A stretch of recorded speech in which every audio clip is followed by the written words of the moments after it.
Hi guys, मेरा नाम है अंकित। जहाँ कल मैंने आप लोगों को पढ़ाया था प्रकाश क्या है, रिफ्लेक्शन ऑफ लाइट, प्रतिबिंब कैसे बनता है, और आज हम इससे थोड़ा आगे चलेंगे।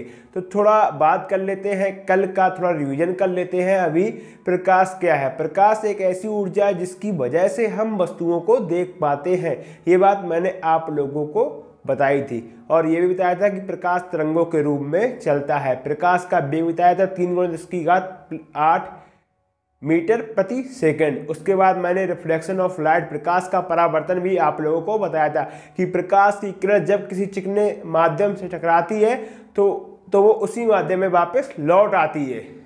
तो इस घटना को हम प्रकाश का परावर्तन कहते हैं। मैंने आपको उसके दो नियम बताए थे, कोण I बराबर कोण R, और एक नियम बताया था आपतित किरण, परावर्तित किरण, आपतन बिंदु पे विलंब, तीनों एक ही तल में होते हैं। उसके बाद मैंने आपको प्रतिबिंब पढ़ाया था। प्रतिबिंब जी की जब परावर्तन के पश्चात दो किरणें आपस में कटती हुई मिलती हुई प्रतीत होती हैं तो उससे हम वहां पर प्रतिबिंब बनता है। प्रतिबिंब दो प्रकार का होता है, वास्तविक प्रतिबिंब, आभासी प्रतिबिंब। वास्तविक प्रतिबिंब जहाँ पर किरण वास्तव में कटती है वो वास्तविक, और जहाँ पर मिलती हुई प्रतीत होती है या फिर कटती हुई वहाँ पर आभासी प्रतिबिंब। इतना मैंने आपको बता दिया था और मैंने आपसे ये भी कहा था अगर कोई डाउट हो तो कमेंट कर देना, बट आप लोगों का कोई भी कमेंट वहाँ पर नहीं आया। तो आगे का सेशन आज हम स्टार्ट करते हैं। आज हम आपको पढ़ाएंगे गोलीय दर्पण।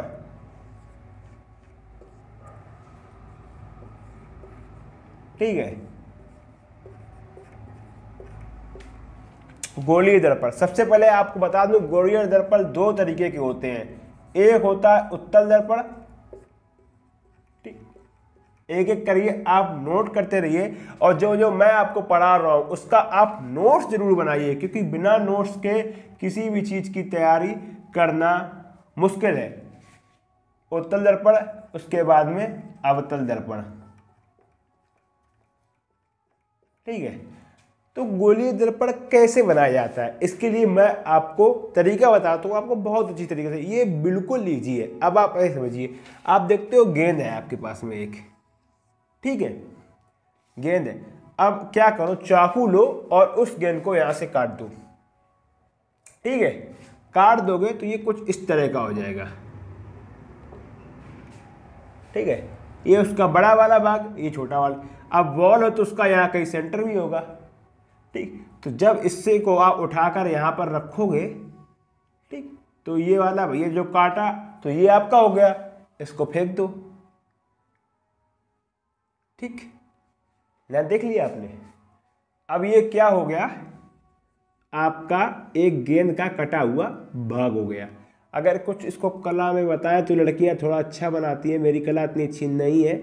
ये कुछ इस तरह का होगा, आप लोग समझ लो। ठीक है, अब ये हिस्सा हमने किससे काटा है, हमारे पास में एक बॉल थी जिसको हमने चाकू ली, बीच से इसको काट दिया, तो ये कुछ इस तरह से हो गया। ठीक है, हमने गेंद को बीच से काट दिया। आप किसी भी गेंद को काटोगे तो दो हिस्सा हो जाएगा। अब एक हिस्सा हमने ले लिया, तो अभी ये क्या है हमारा गोलीय, और हमको क्या पढ़ना है, गोलीय दर्पण। अब मैंने आपको बताया था जब किसी भी चीज को दर्पण बनाया जाता है तो उसकी एक तरफ हम लोग क्या कर देते हैं, लाल ऑक्साइड का पेंट। क्या करते हैं हम लोग उसके एक तरफ कलई या लाल ऑक्साइड का पेंट कर देते हैं। ठीक है, अब इसके इस तरफ पे पेंट है, मतलब इसके ये जो है, जैसे अगर आप अपने हाथ लो, अब इसको ऐसे करो, गद्दी की तरफ पेंट नहीं है, इसमें इस तरफ पेंट है, जिस तरफ आपका ये वाला हिस्सा आता है। ठीक है, इस तरफ इसमें पेंट है, मतलब इसके, ठीक है, और जब अगर इसके इस तरफ पेंट है तो किरण का परावर्तन किस तरफ से होगा, अगर किरण इधर जाएगी यहाँ कहीं टकराकर इधर लौट जाएगी। मैंने आपको परावर्तन बताया था, ये कहीं हमारा विलंब होगा। ठीक, आपको मैंने बताया था कि परावर्तक किसी गिलास के इधर पे जब हम लोग पेंट कर देते हैं, लाल ऑक्साइड या कलई करते हैं, हमारा परावर्तक तल बन जाता है। कोई किरण गिरती है, फटाक से चली जाती है, तो ये क्या है हमारा दर्पण। अब पूछे कौन से दर्पण है भैया, ये तो ऐसा है, ये तो नया दर्पण है, हमने तो नहीं देखा आज तक। तो मैं आपको बताऊं ये कौन सा, ये आपका है अवतल दर्पण। अवतल दर्पण कैसे पहचानेंगे आप, जिसका प्रकाश का परावर्तन गड्ढे हुए तल से हो, मतलब इधर से टकराकर इधर लौट आए। अगर हम इधर साइड पे पेंट कर दें तो ये हमारा हो जाएगा अवतल दर्पण, और इसी का उल्टा होता है उत्तल दर्पण। उत्तल दर्पण अगर बनाना है, मान लो कि हमें बनाना है अवतल दर्पण, अब आप समझिए कि हमें भैया अवतल दर्पण बनाने अपने घर है, तो कैसे बनाए, कोई जुगाड़ लगाने पड़े। हमने क्या करो, सबसे गेंद को काटो। जब हमने गेंद को काटो तो गेंद के हमने अंदर तरफ पेंट नहीं करो, जब हमारी गेंद थी हमने चकुआ से कहना जाए काट डालो। ठीक, अब मैं जब चकुआ से काट लो तो हम क्या करें, दुकान से गए, हमारे कहने एक दुकानदार है, वहाँ नाम है रामू गुप्ता जी, उनके हिन हम गए, गुप्ता जी के खिन। तो गुप्ता जी से हमने कही हमें दे दो कलई और लाल ऑक्साइड को पेंट, उनने भैया हमें दे दो। तो हम ले आए, हमने क्या करो, एक गेंद में हमने बाहर गाई पेंट कर दो, ठीक है, और एक गेंद में हमने अंदर गाई पेंट कर दो।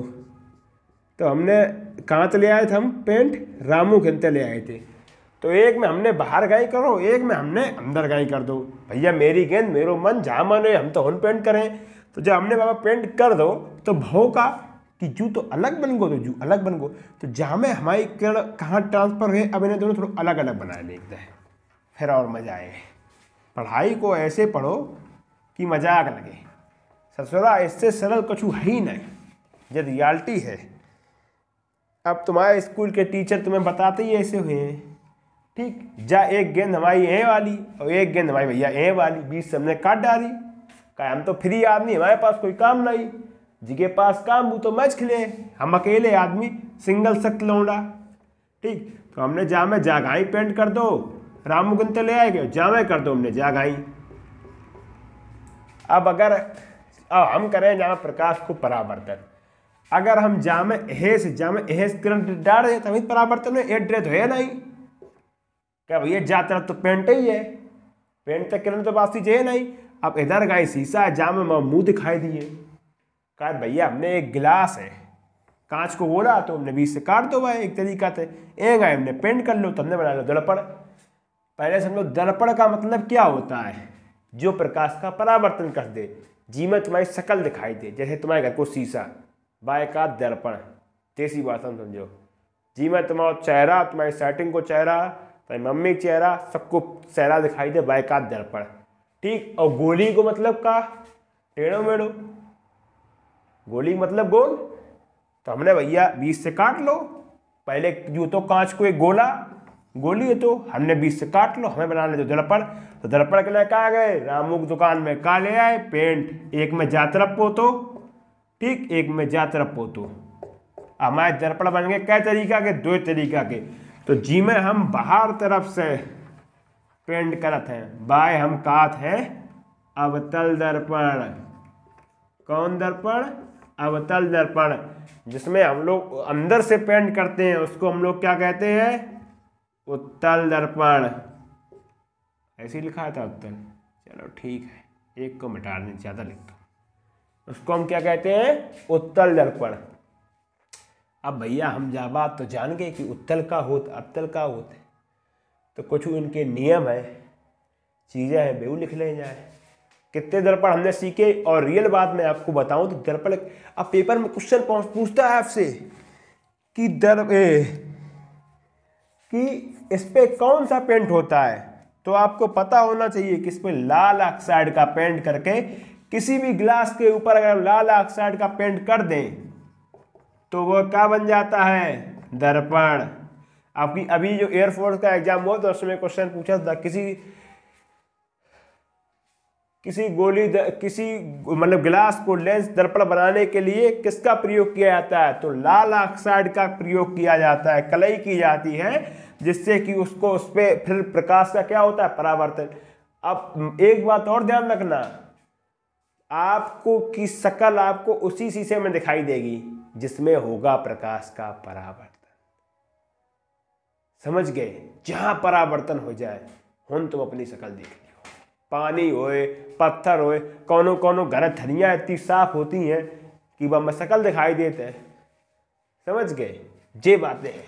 तो अब हम का समझ गए, उत्तल दर्पण हम जान गए, अवतल दर्पण जान गए, एक दर्पण और, ठीक। अब भैया जाकी तो हमें पता ही है, उत्तल दर्पण है कहूँ जाको केंद्र हो है, अब भैया गेंद थी हमारे पास, तो गेंद बनाई कैसे यार, ऐसे प्रकार ले हम ऐसे धरत ऐसे करके ऐसे गोला बना देते हैं, तो जाम धरत वो हमारा केंद्र होता है, तो जो कौन केंद्र है, ठीक, इसका साफ कर दें। ये उत्तल दर्पण, इसका केंद्र होगा इस तरफ, और जो हमारा होगा अवतल, जो हमारा अवतल दर्पण होगा उसका केंद्र इस तरफ होगा। समझ के दोनों चीजें, जिसमें पेंट बाहर की तरफ हो वो अवतल दर्पण कहलाता है, जिसमें पेंट अंदर की तरह हो वो उत्तल दर्पण कहलाता है। तो इसके कुछ नियम हैं, ठीक है। अब आप उत्तल अवतल दर्पण समझ गए, तो अब हेडिंग डालो अपनी कॉपी में, गोलीय दर्पण से संबंधित कुछ परिभाषाएं। इसको साफ कर दूं यहां से,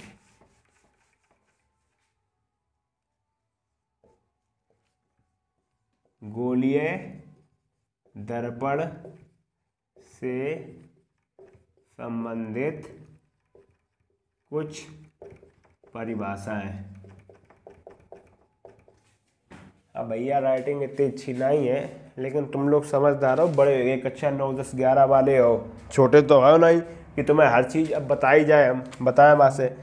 तो सबसे पहले गोले में क्या आता है, वक्रता केंद्र, पहला पॉइंट डालो, क्या आता है, वक्रता केंद्र।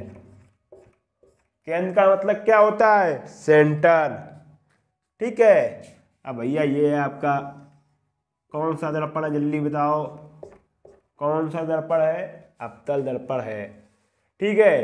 तो अब आप वक्रता केंद्र कह दिया, अब टेंशन में, केंद्र तो ध्यान रखते, जब जो पहले गेंद तो ठीक है, तो कहूँ जाको सेंटर बहु है, हमने क्या करो, चकुआ तो लेके काट दो ऐसे ऐसे, हमारे पास तो एक हिस्सा है, तो जहाँ से जाओ पहले वाला जो केंद्र है उसी को हम क्या कहते हैं, वक्रता केंद्र, ठीक है। जो हमारे गोले का पहले वाला केंद्र रहा होगा वही हमारे जो गोलीय दर्पण है उसका वक्रता केंद्र होगा।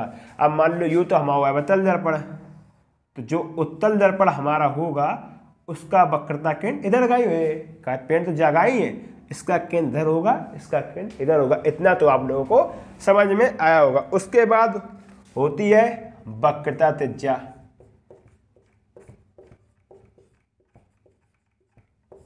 ठीक है। अब इसको समझो, वक्रता त्रिज्या का होता है, फिर एक नई टेंशन डाल दी यार, जब हमारा गोला तो जो पूरो तब जाके त्रिज्या थी कहूँ, इनको जाको सेंटर है, ऐसी कहूँ त्रिज्या है, हमने जाए दो काट, ठीक है, हमने उठाई चकुआ मार दो, तो हमने जब जाए काटो तब जाके यार कहूँ तो त्रिज्या रही हुई है, समझ गए। तो अगर हम जो हमारो कटो वो लेंस बाके केंद्र से अगर हम दर्पण से मिला दें तो बा हमारी हो जाते वक्रता त्रिज्या। तो ये लाइन क्या कहलाएगी, वक्रता त्रिज्या। समझ में आया। पुराने वाले सेंटर सब काम हो रहा, मैं तो चकुआ काट के एक शीशो बनाए लो और काम पुरानों वालों कर लो, कायदे जैस तू बनाओ। अगर मान लो मैं एक प्रकार से ऐसे ही दर्पण बनाने न लो ऐसो जू और धरो ऐसे बनाए दो, तो जू मौका है वो केंद्र जहाँ मैं ससुरो पोट दो पेंट, तो ये हमारा बन गया उत्तल दर्पण। और जाकी वक्रता त्रिज्या कहाँ है गए भैया, जा लाइन क्या कह ले, वक्रता त्रिज्या। जा बात आई है समझ में। अब बढ़ते हैं ध्रुव की तरफ। नए नए नाम ये सारे फिजिक्स वाले बताए के कंफ्यूज कर दो, इतना ज़्यादा कंफ्यूज करो है। देखो इसके लिए थोड़ा समझो, आपको एक लाइन देखो, इसके लिए एक परिभाषा मुझे कह रहा हूँ ध्यान सुनना। दर्पण के परावर्तक तल के मध्य बिंदु को दर्पण का ध्रुव कहते हैं। गोलीय दर्पण के परावर्तक तल के मुख्य बिंदु को, बीच के बिंदु को कहते हैं। अब जा बताओ, ठीक, जाको मुख्य बिंदु पता करने। हमने परिभाषा क्या बताई, दर्पण के परावर्तक तल। अब परावर्तक तल कौन है, जू वालो परावर्तक तल है, यही तो कहे हम परावर्तक तल। भैया जू हमारा दर्पण जब मैं पेंट करो तो परावर्तन का किरण पर है जे, तो परावर्तक तल तो हमारा जही है मैन, ये जो है हमने जो काटो है जही परावर्तक तल है। अब जामे क्या हमने परिभाषा क्या बताई, दर्पण के परावर्तक तल के मध्य बिंदु को, अब भैया जा को आधो आधो कर दो तो जितनी जा दूरी है और जा दूरी को बीच में कहूँ, बिल्कुल बीचों बीच हुए तुम्हारो कौन, ध्रुव यूनिट का से केंद्र जा रेखा मिले हैं तो क्या कहें, वक्रता त्रिज्या। तो ये समझ में आई, केंद्र वक्रता त्रिज्या ध्रुव, समझ के ये तीन चीजें क्लियर हो गई है, एकदम दिमाग में छप जाए वो चाहिए। कक्षा 9, 10, 11, 12 एयरफोर्स नेवी हर जगह काम आता है। IIT करो जो हूँ जो चीज़ काम में है, बिना दर्पण के और शीशा के काम ही नहीं हुए, मुँह ही नहीं दिखे तुम्हारो है, समझ गए। जब चेहरा नहीं देखियो तो काम कहे चले। बाकी बाद में आता है आपका मुख अक्ष, एक और नौ डरावनो चीज जू का होता है मुख अक्ष, मुख अक्ष। अब भैया मुख अक्ष, दर्पण के मुख अक्ष से, दर्पण के मुख अक्ष मध्य, दर्पण के मध्य बिंदु से त्रिज्या को मिलाने वाली रेखा को मुख अक्ष कहते हैं। अब भैया तुम्हारी त्रिज्या का हुए, ठीक है। अब जामा थोड़ा लगन कंफ्यूजन भाई कि दर्पण को मुख अक्ष तो जू है और त्रिज्या जा है, अगर हम केंद्र को मिलाए त्रिज्या है फिर चीज मुख अक्ष कैसे होगी भैया। अगर दर्पण के देखो ठीक, ये सेंटर है, ये आपका दर्पण है, ये आपका वो होगा ध्रुव, ठीक, ये हो गई आपकी त्रिज्या। दर्पण के मुख अक्ष से त्रिज्या को मिलाने वाली रेखा को दर्पण का मुख अक्ष कहते हैं। तो ये एंग आई है जे जलाइन का हो गई मुख अक्ष, त्रिज्या से 10-20 गुनी लंबी खींच दो हो जाए का मुख अक्ष, ठीक है, समझ में आई। दर्पण केंद्र यू का जल्दी तो जल्दी जल्दी, केंद्र मुख अक्ष त्रिज्या, इसको बोलते ध्रुव, सॉरी गलती होगी, इस ध्रुव त्रिज्या मुख अक्ष, समझ में आओ। अवतल दर्पण सेंटर ध्रुव त्रिज्या मुख अक्ष, 4 चीजें क्लियर है भाई। अब 5वीं चीज थोड़ी समझन के लाए, थोड़ो दिमाग लगाओ परे बहुत तगड़ो, समझ गए, जाके ना बहुत तगड़ो दिमाग लगाओ परे, एकदम आइंस्टीन मान लो। ज़्यादा कठिन तो नहीं है, लेकिन तुम्हें इतने जाको प्रिय हुए तुम्हारे सवाल में कि तुम्हें जा चीज़ याद हो जाए। जल्दी से जल्दी तुम्हारा चैप्टर पूरा ख़त्म कर दिए, तुम्हें घोर के बाय दिए, कहूँ कुछ छूटे ही नहीं, जो छूटे कमेंट कर दियो, हम जय गिलाए बैठे हैं। यो उत्तल दर्पण है, सॉरी अवतल दर्पण, 4 तरफ वहाँ केंद्र, ठीक, ये आपका है उत्तल दर्पण, समझ गए। अब ये इसका कहीं सेंट केंद्र होगा, ध्रुव त्रिज्या मुख अक्ष, ठीक। अब एक मैं आपको फैक्ट बताता हूँ, फैक्ट समझिए या आप कुछ भी समझिए। जब इस पर ऐसी किरणें अगर आप डालोगे, ठीक,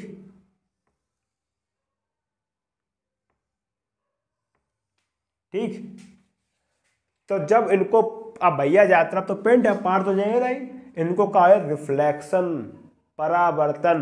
तो जे परावर्तन के सापाद में जौन स्थान से कटे वो कहे दर्पण को फोकस, 5वां नंबर डाल लो फोकस, ठीक है।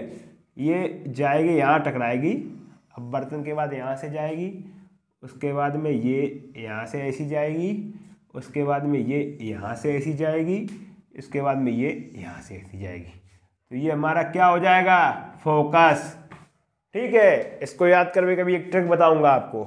अब भैया अवतल दर्पण में तो और बड़ी समस्या बनी जो भैया माओ मान लो सेंटर होएगो इन पे, जो ध्रुव होएगो जब मुख अच्छे गई, ठीक, जब मैं दो किरण से, एक किरण जा गई, एक किरण जा गई, एक किरण जा गई, एक किरण जा गई, जाना भैया बाहर इधर गई जे ऐसी जे जाके ये इधर चली गई, जाके ये इधर चली गई। अब भैया जाको फोकस कैसे पता चल हो जाए। सॉरी, इसका सेंटर भाई यहाँ नहीं होगा, थोड़ा गलता होगा, दिमाग में टेंशन है इसलिए। इसका सेंटर यहाँ कहीं होगा। अब भैया नई टेंशन पाल दी यार, चाह मैं तो करने बाहर की आ रही है। तो हमेशा उत्तल दर्पण में चीज़ें मान नहीं जाती हैं। तो जहाँ मैं डॉट डॉट करके अगर जो रेखा ऊपर गई है बा को मिलाओ जाए हिंद से कटिया जाए, फिर जी रेखा को आप डॉट डॉट करके मिलाओ जाए इधर से कटिया जाए, जाको डॉट डॉट करके मिले जाए ऐसी नहीं काटे, जब इसको डॉट मिले तो इसका फोकस यहाँ होगा, इसका केंद्र यहाँ होगा। समझ गए। तो जो और एक मिथ और एक, अब आपको मैं बता दूं कि जो फोकस होता है वो वक्रता त्रिज्या का आधा होता है। वक्रता त्रिज्या का होता है फोकस से केंद्र की दूरी, तो जाको आधो हमेशा का होए फोकस। समझ गए, समझे कि नहीं समझे। जो हमारा फोकस होता है वो का होता है वक्रता त्रिज्या को हमेशा आधो होता है। जो हमारा अवतल दर्पण है जहाँ तरफ जहाँ में पेंट है, ठीक है, ये अगर ये हमारा सेंटर होगा, ये हमारा ध्रुव होगा, तो इसके आधे में यहाँ कहीं हमारा फोकस होगा। ये हर दर्पण के लिए होता है। ये हमारा अवतल दर्पण है, सॉरी उत्तल दर्पण है, ठीक है। ये यहाँ इसका कहीं वो होगा कि केंद्र होगा, इसका आधे में हमारा फोकस होगा। इतनी बात आप सबको समझ में आई?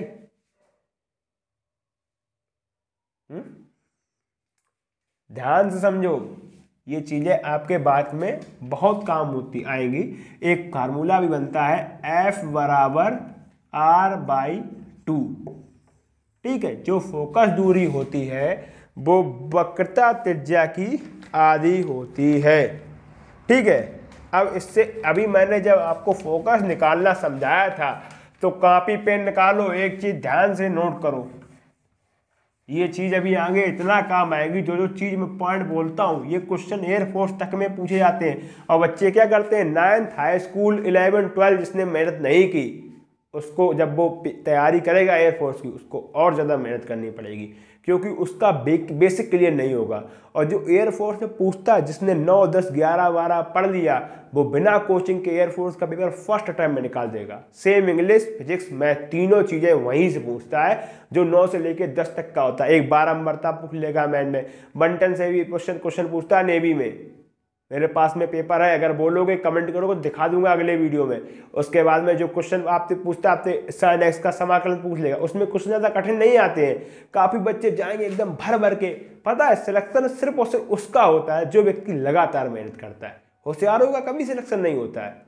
जो व्यक्ति डर निश्चय से डेली का डेली सुबह उठता है, अपना एक गोल बनाता है कि मुझे पर डे इतना करना है, वो व्यक्ति अपनी लाइफ में हमेशा सफल होता है। और वो व्यक्ति जिसका कोई गोल ही नहीं हुए कि पढ़ रहे, किस बात के लिए पढ़ रहे, मैं आपसे गारंटी देके कहता हूँ 9 10 11 12 4 साल का कोर्स मेहनत से एक बार पढ़ लो, एयरफोर्स में बैठोगे फर्स्ट टाइम में निकलोगे और आपकी उम्र होगी 17 या 18 साल, ठीक है। 17 या 18 साल के बच्चे को कोई 55,000 रुपये पे नहीं करता है।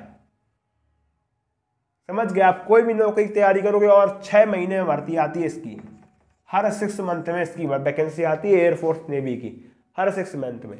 और बाद में अगर इसकी एज निकल गई ना, SSC या बैंक के चक्कर में फंसोगे तो उसकी वैकेंसी नहीं आती। उत्तर प्रदेश का हाल इतना खराब। अभी यहाँ मन से पढ़ लो, बाद के लिए कुछ नहीं बचेगा। अभी भी मैं बता रहा हूँ, टाइम है तुम्हारे पास में। मैं तो जब पढ़ता था 12 मुझे ये नहीं पता था कि मुझे कहीं कोचिंग करने जाना या मैं घर में रहूँगा। और आपके पास तो मोबाइल है, यूट्यूब है, सब कुछ है। उस टाइम पे इतनी चीज़ें नहीं थी पढ़ने के लिए। ऑनलाइन यूट्यूब तो हम लोग जानते ही नहीं थे कि क्या होता है, कोई भला है। अभी मैंने आपको बताया था जब ये आपका अवतल दर्पण है, ठीक है, तो जब इस पर किरणें गिरती हैं उत्तल दर्पण पर, उत्तल दर्पण, ठीक, तो ये बिखेर देता है ऐसे, ठीक। तो हम उसको डॉट डॉट करके मिलाते हैं। तो इससे क्या साबित होती है कि उत्तल दर्पण हमेशा किरणों को बिखेर देता है। देख रहे हो, ये किरण गिर रही, ऊपर की ओर जा रही, ऊपर की ओर जा रही है, ठीक है। और जो आपका अवतल दर्पण है उस पर जब किरणें गिरती हैं तो ये क्या करता है, ये किरणों को एक पॉइंट पर एकत्रित कर देता है। तो आप लिखिए, उत्तल दर्पण बिखेर देता है और अवतल दर्पण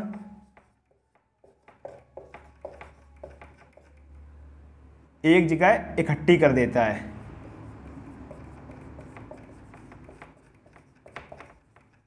समझ गए? आप कैसे समझे कि हमने 4 किरणें इस पे डाली तो उसने इसको भैया नीचे की तरफ कर दिया। अब आप ये बताओ, ठीक है, अब इसका ऐसे इसको साफ कर दूंगा, ठीक। अब आपको इधर समझाऊं, ये आपका उत्तल दर्पण है, पेंट है इधर साइड पे, ये 2 किरणें चली, ठीक, एक यह निकल गई, एक यह निकल गई। अब ये बताओ, ये 2 किरणें कभी कटेंगी? कभी भी नहीं कटने वाली, क्योंकि ये जितनी आगे जाएंगी इनकी दूरी बढ़ती चली जाएगी, तो ये लाइफ में कभी नहीं कटेंगी। तो इससे एक चीज आप ये समझे कि उत्तल दर्पण किरणों को बिखेर देता है और जो हमारा अवतल दर्पण है ये किरणों को एक जगह इकट्ठा करता है। ये चीज़ें अभी आगे आपके काम आएंगी, बहुत काम आएंगी। ये जो कॉन्सेप्ट बता रहा हूँ ये काफ़ी मेहनत से मैं लेके आया हूँ। यहाँ पे मैं कोई किताब, जैसे मैथ भी आता, आपको 4 परिभाषाएं लिखाता, वही किताब वाला बताता, तो उससे क्या आपका काम चलता? कभी नहीं चलता। और एक चीज़ मैं आपको और बताता हूँ, ठीक। अब एक एयरफोर्स के पेपर में एक क्वेश्चन पूछ दिया, ठीक है, ये जो पढ़ा रहा हूँ ये 9, 10, 11, 12 तक का ही है, मतलब ये सेम ही है। ये बच्चा, ये क्लास हर बच्चा ले सकता है, ये कोई एक क्लास के लिए डायरेक्ट नहीं है। खान सर हमारे कहते हैं शिक्षा उस शेरनी का दूध है जो पिया वो दाड़ा है। आपके लिए पास में नॉलेज होनी चाहिए। अगर आप बोलोगे तो मैं बर्ड मैप की भी क्लास शुरू कर दूंगा। अब मैं मल्टी टैलेंटेड हूँ, आप जो बोलोगे मैं आपको वो पढ़ा दूंगा, ठीक है। तो अब एक क्वेश्चन आया एक बार, ठीक, अब मैंने इसको इस तरह पेंट कर दिया। अब बच्चों ये सॉरी ब्रदर भाई, ये बताओ ये कौन सा दर्पण है? ना तो ये ऐसा है, ऐसा होता तो अवतल दर्पण, ऐसा होता तो उत्तल दर्पण। ये कौन सा दर्पण है? ये है हमारा समतल दर्पण,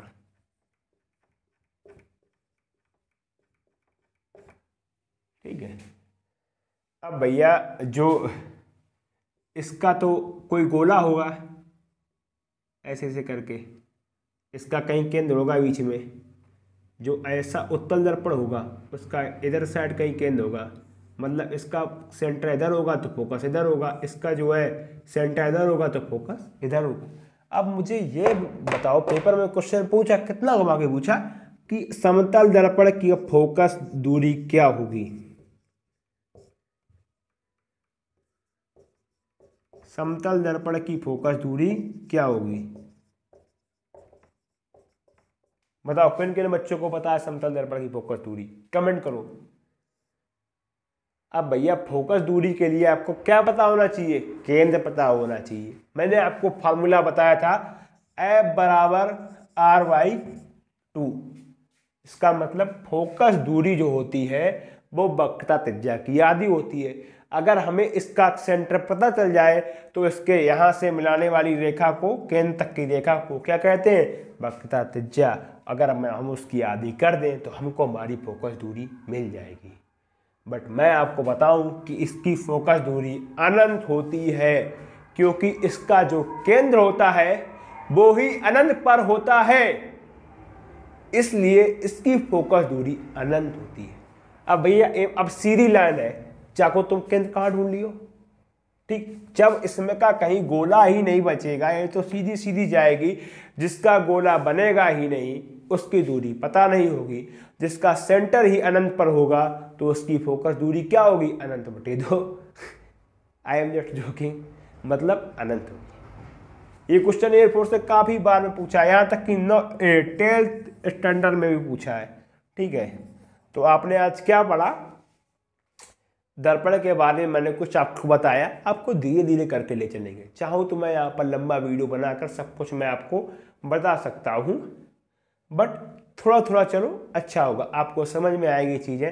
ये क्लास खासकर उन लोगों को लिए है जिनको फिजिक्स से नफरत है, उनको फिजिक्स बिल्कुल भी नहीं आती है। आशा करता हूँ ये वीडियो आपको पसंद आया होगा। वीडियो अच्छा लगे तो वीडियो को लाइक, चैनल को सब्सक्राइब, हो सके तो शेयर भी कर देना। मैं मिलूँगा आपसे अपने अगले वीडियो में, तब तक के लिए बाय बाय।